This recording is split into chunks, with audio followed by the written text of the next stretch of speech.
अनिल साहब, आपसे भी यही सवाल है, क्या देख रहे हैं आप, किस सियासी जमात के पास आप देख रहे हैं?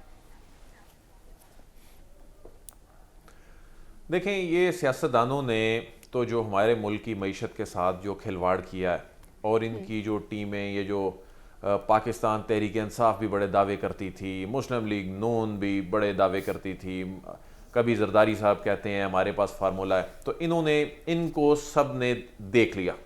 ये आए, जिसकी भी हुकूमत बनती है गवर्नेंस पे तवज्जो दें, अच्छे कवानीन बनाएं जिससे अवाम को फ़ायदा हो।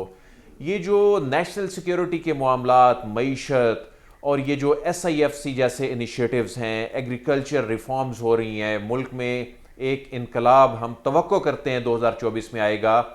इन मामलात में अगर ये मुदाखलत ना ही करें तो मेरा ख्याल है बेहतर होगा। लेकिन मेरी ये एक अंडरस्टैंडिंग है, जो मैंने अगले दिन भी प्रोग्राम में बात की, कि अगले दिन इस्लामाबाद में जो बहुत बड़ा एक इवेंट था जिसमें बड़ी शख्सियात ने शिरकत की, जिसमें आर्मी चीफ थे, जिसमें निगरान प्राइम मिनिस्टर थे, जिसमें वज़रा थे, वहाँ पर जो बात हो रही थी उससे जो मैंने परसीव किया कि जो मुआशी पॉलिसियाँ हैं इस वक्त, जो रियासती सतह पर जो इनिशिएटिव लिए जा चुके हैं, इनके तसलसल में कोई रुकावट नहीं आने दी जाएगी। हुकूमत चाहे किसी की भी हो, ये पॉलिसियाँ यूं ही चलेंगी, जो बहुत खुशाइंद है। अब देखें कि हम जब 2023 की से कबल बात कर रहे थे तो इसमें बहुत सी ऐसी चीज़ें हुई जो कि हम तवक्को नहीं करते थे। कि आप पाकिस्तान की तारीख में कभी ज़ख़ीरा अंदोज़ों और स्मगलर्स पे हाथ पड़ा?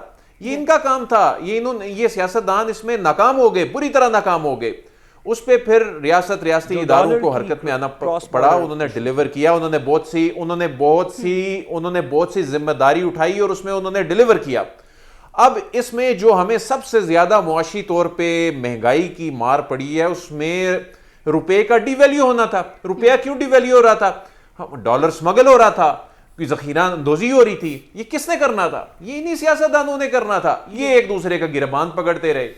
लेकिन अब जो इनिशिएटिव्स लिए गए हैं, जो रियासत इसमें हरकत में आई है, इदारों ने बहुत से मामला टेकअप किए हैं, ये अब 8 फरवरी के बाद भी जारी रहने चाहिए।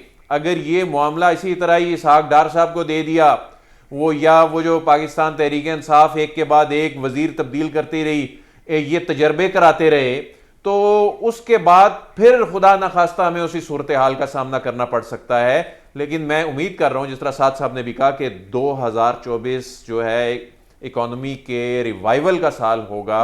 अगर वाकई में हमारा ये जो एग्रीकल्चर इनिशिएटिव है ये कामयाब हो जाता है, जो कि बज़ाहिर नजर आ रहा है कि कामयाब होता दिखाई दे रहा है। हमारी 10 से 12 अरब डॉलर्स की हम अपनी फूड बास्केट की चीजें इंपोर्ट करते हैं, और उससे क्या होता है, एक तो हमें चीज महंगी मिलती है, हमारे रिजर्व्स पर प्रेशर आता है, और अल्टीमेटली उसका इंपैक्ट फिर वही कि यानी जब आपका रुपया डिवैल्यू होगा, उसकी कीमत आम आदमी को ही अदा करनी पड़ेगी।